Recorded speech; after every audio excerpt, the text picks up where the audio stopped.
Greetings from the Erie Coast. This is Matt Shad. This is another episode of the Zoot Report. Sunroof edition. Oh, shit, I'm lost. I'm lost. I'm a lost cause here, folks. Driving around a place I'm not sure where the hell I am or what. But we're going to make it happen. We're going to make it work. I've got some kind of, I don't know where it is, where it went. Where'd you go? Where'd you go, navigation? I don't know where it is.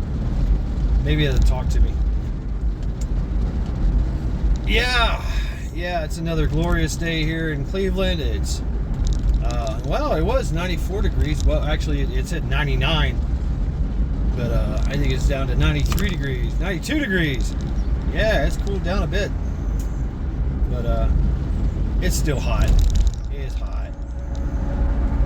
Really, really hot. Can't get away from it. You know, it is. That is what it is. That is what it is. It is. What y'all doing? Driving in a new city. I mean, I've actually been through here before with work. Now I'm just like lost. Picking up friends, shit like that. I don't know where I'm going. I think I'm lost. I'll figure it out once I find the highway. So yeah, what are we going to talk about today? WROL. What? Rule. World without rule of law. Boom.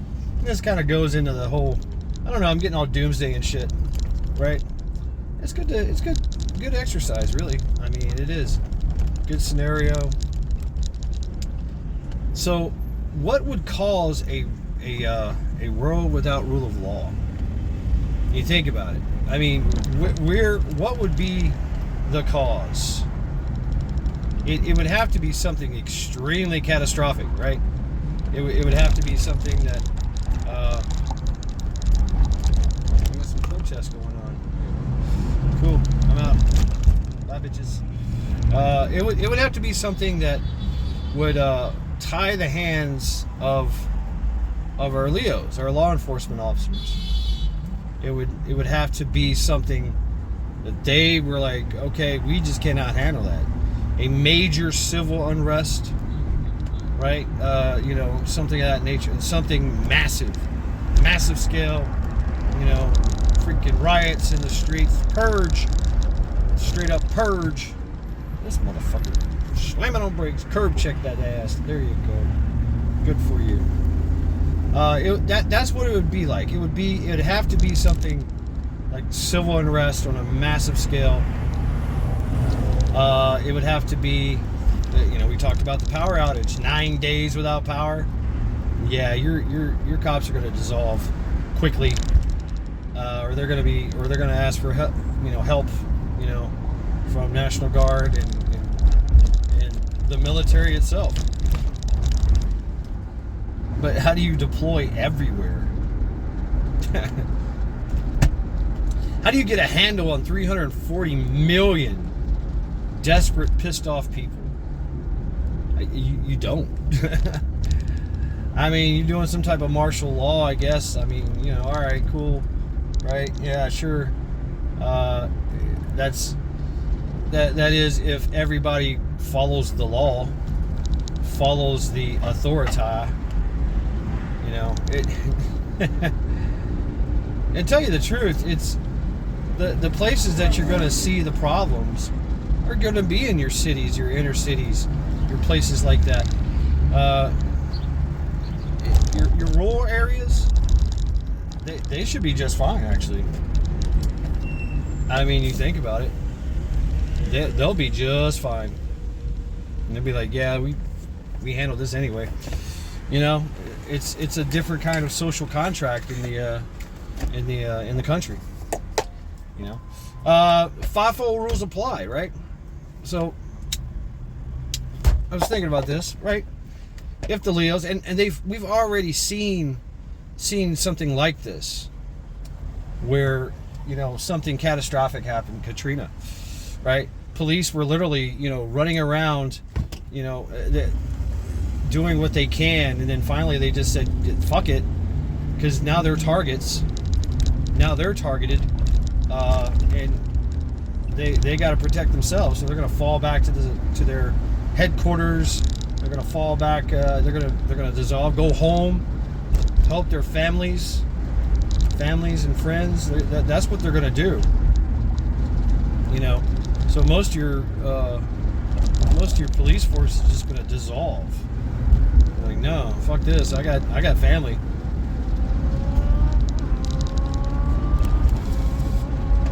And then from there, you know, it's is this me? Yep, this is me. And then from there, it's, you know, it's the National Guard's going to get involved, because now the Leos don't have the manpower to do what they need to do to establish order again. So they're going to call in the National Guard. The National Guard is going to deploy. They're not going to do any. They're going to be overwhelmed, and boom! Now you've got the actual military, National Guard, and law enforcement all working together to try to establish order. And then something happens. What happens? For the most part, people are like, okay, fine. You know, they're either going to be refugees or they're going to live in their home, right? Stay in their home and try to figure it out. Communities might band together. Gangs and warlords will start to, they will establish their authority and try to be the authority in the area. And yeah, they're going to go house to house. They're going to confiscate guns. Why? It's not what you think. It's for their own benefit, for their own needs. They need guns and ammo because they're out there, you know, trying to be the authority. Might makes right. And those with the most ammo and the most guns and the most bodies to run those guns has the might. So yeah, they're going to be recruiting.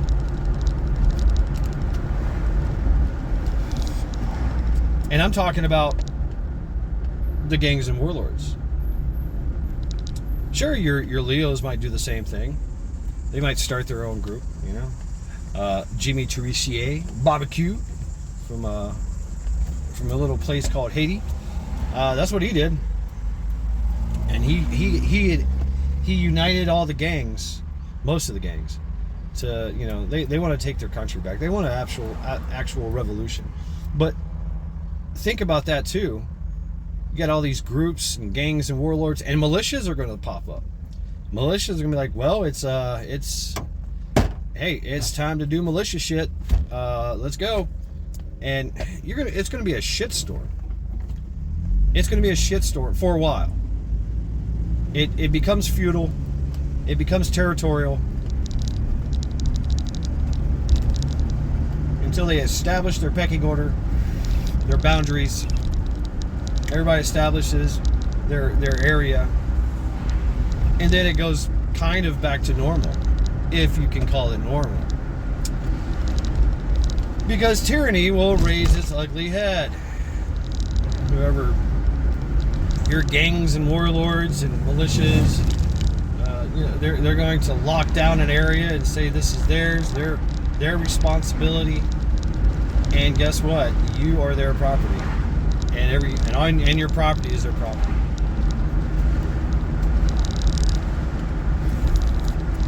You might be able to leave. You might not want to leave. If they start some type of operation and, you know, where they can sustain themselves, they might use you, you know, as that labor for, you know, need water, need food. We need troops. So that area, people are the resource, right? Shout out to Ghost Prepper.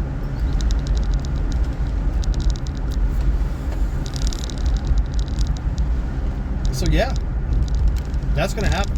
That's mostly going to happen in your suburbs and your cities. That's where it goes down. Now in the country, in the rural areas, like I said, it's going to be like whatever. Like nothing really changed. But you are going to have land. Land is the resource. What is stopping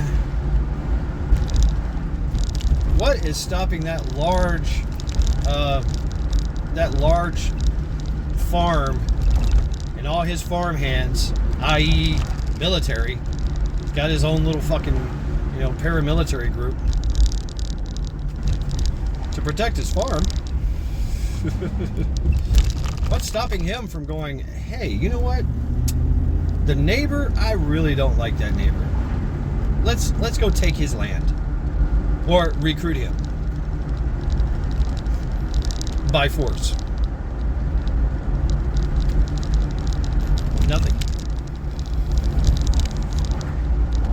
That person is sitting on their home, their land, been there for years, neighbors of the farm.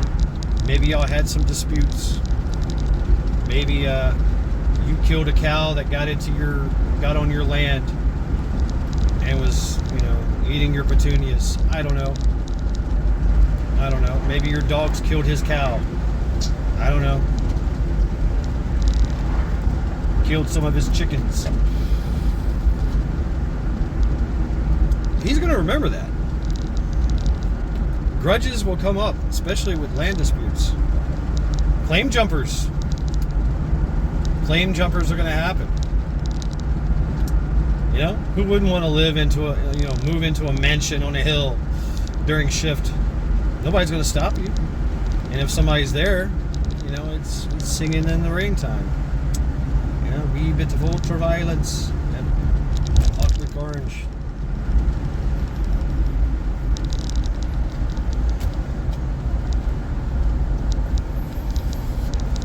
The only thing that's going to stop people is that FIFO. That FIFO index. That's what it is. That's the only thing. Might makes right. And if you don't have the might, you are not right. That's how it works. That's how it works. It will be fucked up. Crime. Yeah. There's going to be a lot of crime. There's going to be a lot of predators out there. Yeah, and you know the kind I'm talking about. Yeah, trafficking is going to be on the rise. Graping is going to be on the rise. Absolutely. There'll be hunting. There'll be groups hunting the chomos, right?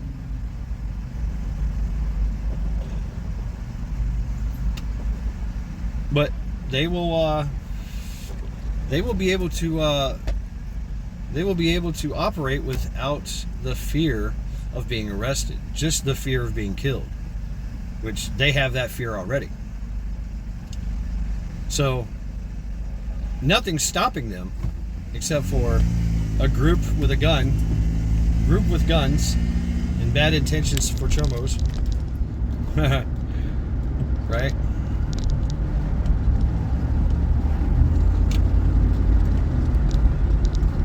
And you're going to have a lot of psychopaths. Matter of fact, it's going to double.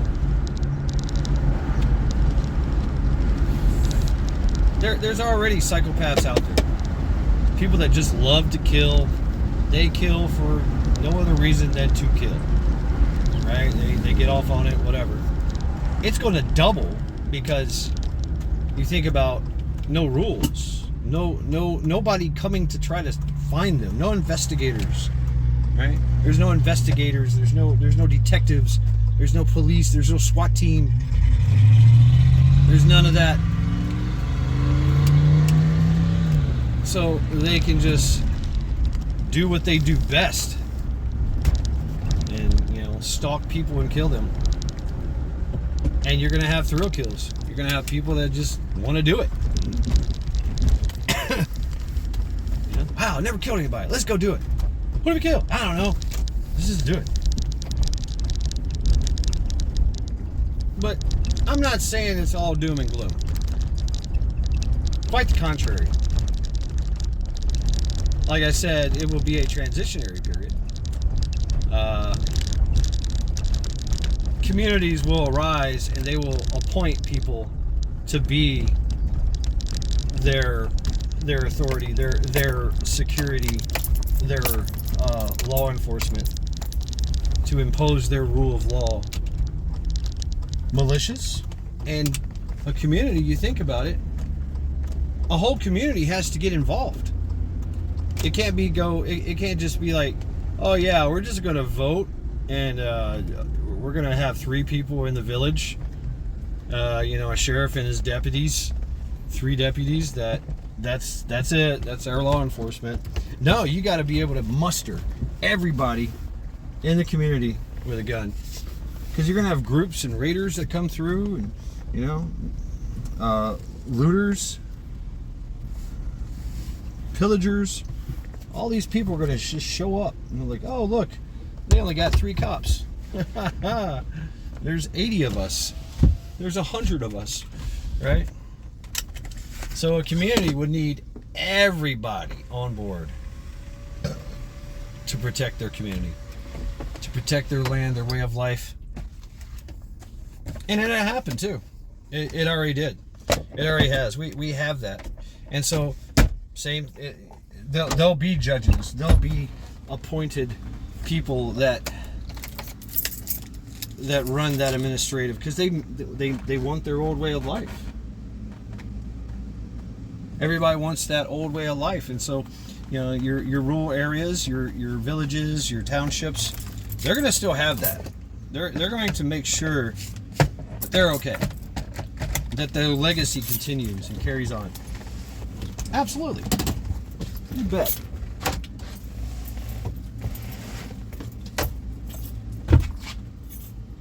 The cities, oh man, the cities, they're fucked. Oh my God. That's going to be a shit show. But they will eventually have some semblance of order. Some semblance of order. It'll take some time. And it'll be different areas, different factions, different groups and gangs in charge. I mean, that's just the way it is. Until, of course, the provisional government is restored or some bullshit like that. Even if it is, even if it isn't, they will self-regulate. Might makes right. Yeah, if you're in a city or a suburb, you might want to start talking about it now with your members, with your people. I mean, you could always have a town meeting when it happens. It's good to do it before it happens, though. Have a contingency. So, just something to think about. I know this is a quick Zoot report, but it kind of ties into this whole doom that I'm feeling. And it's a good exercise. So please tell me in your comments what are your ideas, what are your thoughts, and we will talk again. This has been Mad Shad. Skull to Play Day fans.